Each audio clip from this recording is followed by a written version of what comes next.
Hey, welcome back to Connection Point Studies. I'm here with Ron. I'm excited about this new series called Oh Fudge. Look at this. We got fudge here, Ron. That At looks the great. end of every service, Yeah. we have some fudge to taste. And we're talking about some lies that we kind of buy into in life.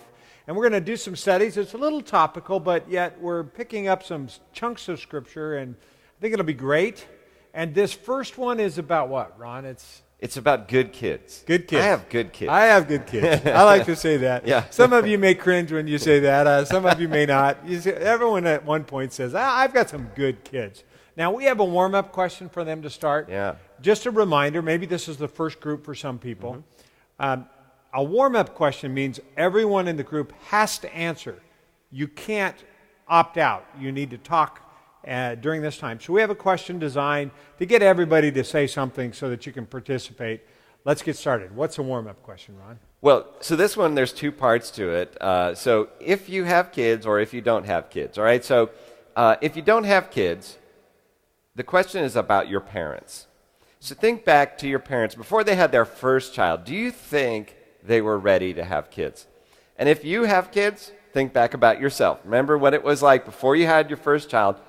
Do you think you were ready to have kids? That's such a great question, Ron. Were you ready to have kids? Yeah. Were your parents ready to have kids? Well, hopefully you'll have a chance to discuss that, to talk about that. And then before you come back, we need you to read Genesis 18, verses 9 through 19, and be ready to talk about it.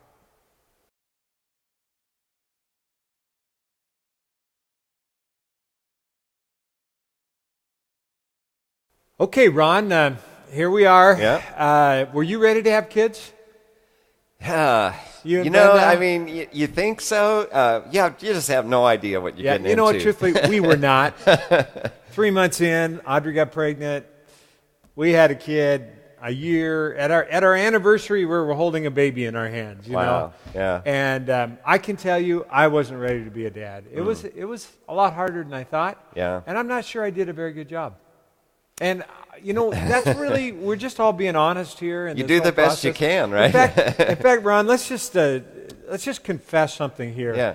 Are you an expert on raising kids and all that? I'm an expert at making mistakes at it. Okay. So we're not here to talk about how great we are at this, but we want to look at the Scripture and then begin to dig into it and say, there's some principles here that we all need to learn from, and we need to move forward on. So we've had them read Genesis 18, 9 through 19, and we've got a good warm-up question for them to talk about it. But do you want to set the scene a little bit before they do this warm-up question? Sure. So in Genesis, we're reading the story of Abraham and Sarah. And this was a couple who really wanted to have a child together. And for years and years, they wanted to have a child. God actually appeared to Abraham and said, "You're going to have a son someday."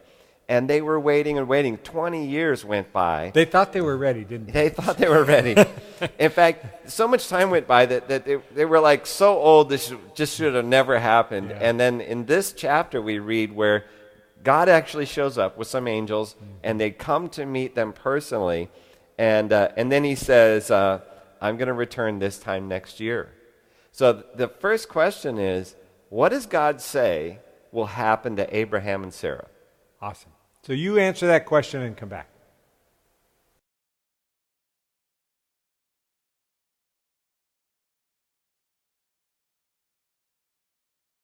Okay, so what is it that God says here? He says they're going to have a son. Yeah. And in fact, Sarah doesn't believe it. She laughs about it, and it's kind of funny because the name they gave him, Isaac, means laughter. Laughter, yeah. Yeah. She was all excited about it. This was a change of her life. They're going to have a son. Right. And it's just kind of interesting because not just a daughter, it was a son at the time, which meant that he was going to have an heir that he could pass on this incredible promise. Right. Now we have a follow-up question that we want to think about because I think this is pretty powerful. It's actually, we want him to focus on verse 19. Right. So, yeah, God says that he chose Abraham for a purpose. So I want to look at what is it that God has chosen Abraham to do. okay. Take a look at that and come back and we'll talk about it.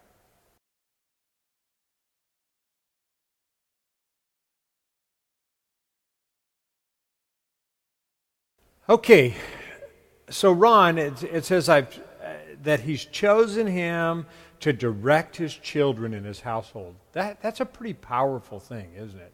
He's got a specific reason why. Yeah, and in fact, when you first think about that question, you're thinking, oh, he chose him for some great thing to go and conquer a land and go do this or that. And then you go, that's it? He chose him to command his children and just to keep the way of the Lord. It's kind of interesting that this was, in God's view, very, very important thing to do. So, Ron, application for us is, we think, okay, you think, I'm chosen to be a great Microsoft worker. I'm chosen to be a great pastor to lead this church. Right. When God really probably says, no, you got to lead your family, right? As a primary goal of our life. Yeah. And Ron, we're just being honest. As we have our kids, I think our kids could look at us and say, they could say all kinds of things, right? Yeah. They could say, I'm not sure that was your primary goal. And I think there's times when that's been true. Yeah, definitely. We failed at it. And yet this is just a reminder, this is an important part of life. So that's a part of what we do. Mm-hmm. And I think there's another aspect to this, in that I'm a grandpa now. Yeah.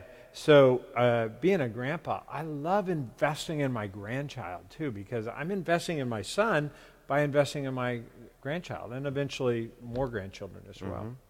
So we want them to read a little bit further, because we think there's a little bit more in here for them to dig into. Right. So the next passage we want to look at is Deuteronomy 6, 1 through 9. And Deuteronomy is, it literally means, that word means in Greek, a second word. It's Moses kind of at the end of his life reflecting back and reiterating the law to a new generation. And he's going to give them some very specific things to do. And so Moses says that we should obey the commands. So I wanted to ask the question, why does he say this? And who does he say benefits from this? Okay. So you do that, and we'll come back and talk about it.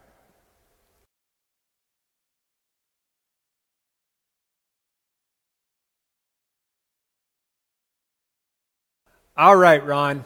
This is obviously one of the commandments, and it's the first commandment as it has to do with people. There's 4 commandments that had to do with our relationship with God, but he starts out in our relationship with each other and says, you got to start by dealing with your family relationship first. So how do you answer that? Well, it's interesting. He says, do this so that you may fear the Lord your God all the days of your life. And, sometimes I think we like to picture God in this very close, loving relationship. Fear is not a word that we typically think of in there. But, I think of it this way. It's like when a policeman pulls up behind you, you change the way you drive, right? You have a healthy respect. Yeah, that's right. And the other thing I noticed about this verse, which really struck me, he said, keep all these statutes and commands I am giving you, your son and your grandson. Yeah. So it's a whole generation thing, isn't it? Yeah. In fact, sometimes we've come to think of our relationship as being so personal. It's just about me, but it flows all the way down to your children and your grandchildren. Really, we live it out.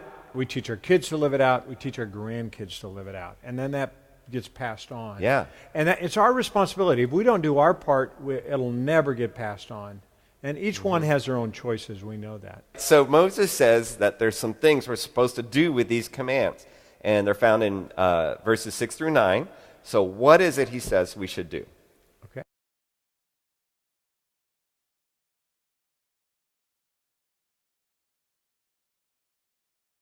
So Ron, what is it that Moses says that we should do here with these commandments? Well, it's interesting because you have to remember that at that time, most people didn't read. And so, in fact, even if you did read, there was only a handful of scrolls where these things were written. So for people to know these things, they had to repeat them, memorize them. Yeah, they had to keep them in their heart. And then beyond that, he says, impress them on your children. Talk about them. Write them down. He says actually to bind them to your foreheads, right? And to tie them as symbols on your hands. And in fact, in Israel today, if you go to Temple Mount, you'll see, I saw this personally, you'll see fathers bringing their sons and they get these things called phylacteries, a little box with scripture in it, and they actually tie this big leather straps on their arms because of that scripture.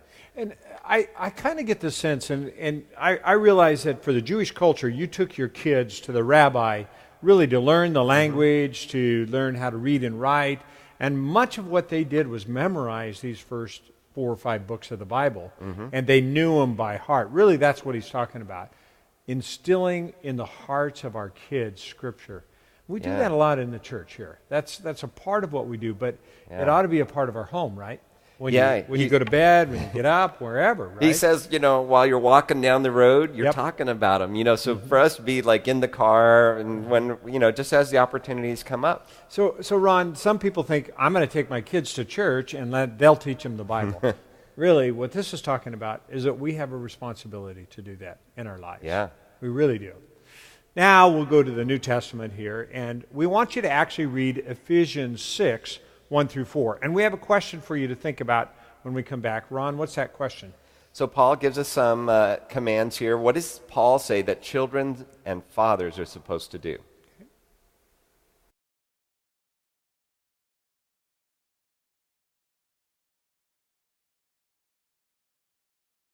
I guess I don't picture Paul as a dad.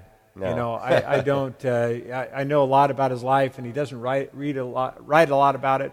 But he lived in a culture, and he had churches, and they had all these parents, and he gave some very specific instructions here. So what is it that he says to children and fathers? I think it's good. He says, fathers, don't exasperate your children, right? But instead, bring them up in training and instruction. I thought it's interesting, that word exasperate. It means like literally to bring a negative spirit, so that your kids get to the point where like, why bother? You can't please the guy, kind of thing. But then of course children have a responsibility to obey their parents as well. And it's kind of interesting to me that he addressed it to the fathers. I think many times as dads, sometimes we want to leave all the kid stuff up to mom. And I know there's a lot of single moms that have to fill that role. I guess I just would say, as a father, it really spoke to me. Yeah, and I think in our culture today, I wonder if he would write that to, maybe it's to both, fathers and mothers, don't exasperate your kids. Because it doesn't really matter what role you take. In that day, the fathers had a tendency to be very displaced and very distant from their kids and very demanding, and they believed their kids were, really, they owned their kids. Yeah. And I know we don't have that same attitude today, but I think the point is that we need to not exasperate them, which means we don't frustrate them. They need to know we love them and that we've got their best interest in mind. And then as kids. Now, I think when they say children here, it really was up to about age 13 that they're talking about here, right? Because once they became 12, they were really a man or a woman. That's about when they would make their transition out of that. Now, our kids are with us a lot longer than that. I like that 13 plan. Some of it's different. So you have to understand when he talks about children, he's especially talking about younger children, that we really have to be really specific and help them learn how to obey. Well, this has been an interesting study. I hope you've had a chance to talk about it. Maybe you want to just take a little bit of time in your group, and maybe the best thing you could do in your group is simply share your greatest need as a parent and pray for each other. Hold each other accountable. How can you work out and work your scripture into your life more? And how can you work teaching about spiritual things in your life? And how can you work into your life the principle of helping your kids spiritually? So take a little bit of time, talk about it, and pray together as a group, and we'll see you next week at Connection Point Studies.